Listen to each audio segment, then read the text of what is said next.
यानी किसी भी सब्जेक्ट की कमियां जरूर होती है, तो उसी प्रकार से यहाँ पर इकोनॉमिक्स की कुछ कमियां जरूर हैं।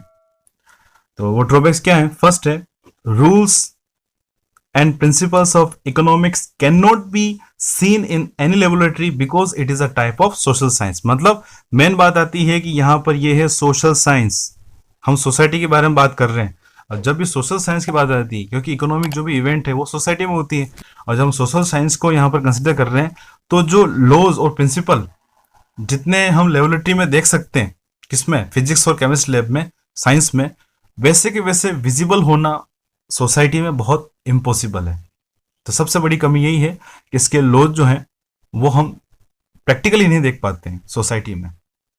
नेक्स्ट है second, rules and principles of economics are not real as the laws of principles and physics और केमिस्ट्री। अब हालांकि इकोनॉमिक्स के भी कुछ रूल्स और प्रिंसिपल्स हैं जैसे कि केमिस्ट्री और फिजिक्स में होते हैं, पर इतने रियल नहीं होते हैं, इतने वास्तविक नहीं होते हैं जितने कि फिजिक्स और केमिस्ट्री के होते हैं। क्योंकि फिजिक्स और केमिस्ट्री में जो भी लॉज हैं, हमने केमिस्ट्री में किसी दो एलिमेंट को मिलाया तो तीसरा एलिमेंट बनेगा फिक्स है, उसकी प्रॉपर्टीज दोनों एलिमेंट के लेते हुए बनेगी।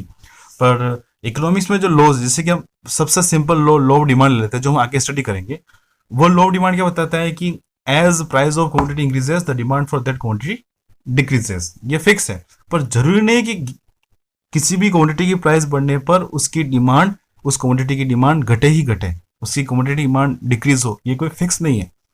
और हो सकता है किसी एक क्वांटिटी की प्राइस 10% बढ़ने पर उस दूसरी उस क्वांटिटी की जो डिमांड है वो 20% डिक्रीज हो रही है। तो ये कोई जरूरत थोड़ी है कि किसी दूसरी क्वांटिटी की प्राइस 10% बढ़ी तो उसकी डिमांड यहाँ पर 20% कम होगी, ये कोई फिक्स नहीं है। तो यहाँ पर हम देख रहे हैं कि जो लॉ, जो प्रिंसिपल्स हैं किसके? केमिस्ट्री और फिजिक्स के, जितने रियल होते हैं उतने इकोनॉमिक्स के हमें देखने को नहीं मिलते हैं। और थर्ड और लास्ट जो है वो क्या बता रहा है? There is a less reliability seen in the laws and principles of economics due to lack of complete purity।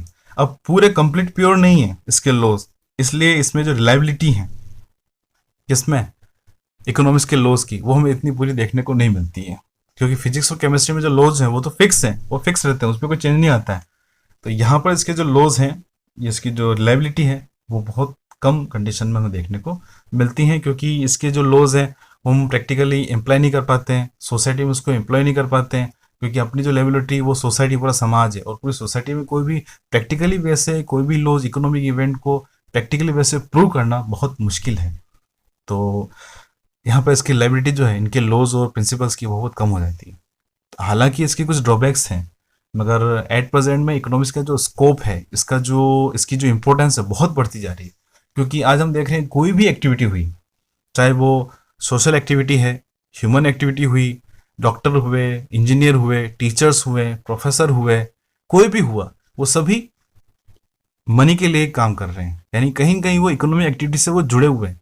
तो इसका मतलब इकोनॉमिक्स का जो स्कोप है, इसकी जो इम्पोर्टेंस है वो बहुत ज़्यादा है।